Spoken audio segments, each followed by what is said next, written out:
तिवसा शहरात 3 सप्टेंबरच्या भरदुपारी एका युवकासह त्याच्या आईला कायमचं संपवल्याची खळबळजनक घटना घडली होती।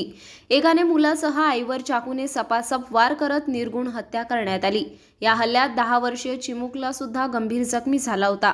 अमोल वसंत डाकोरे वय वर्ष 40 याचा रक्ताच्या थारोड्यात जागीच अंत झाला होता, तर त्याची आई सुशीला डाकोरे वय वर्ष 60 यांनी रुग्णालयात उपचारादरम्यान शेवटचा श्वास घेतला।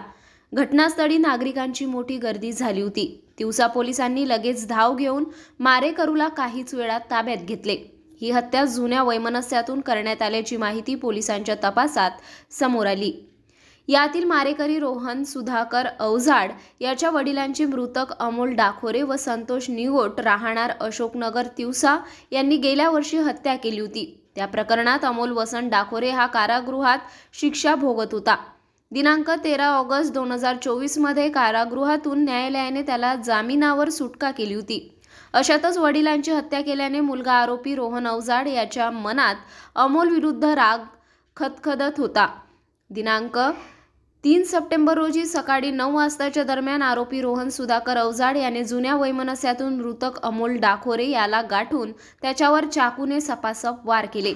मारहाण होत असताना मध्यस्थी करायला गेलेल्या अमोल डाकोरे याची आई सुशीला गेली असता रोहनने तिच्या गळ्यावर चाकूने वार करून गंभीर जखमी केले।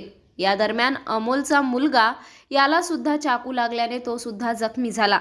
तिवसा पोलिसांनी लगेच धाव घेऊन आरोपी रोहन सुधाकर अवजाड याला ताब्यात घेण्यात आले।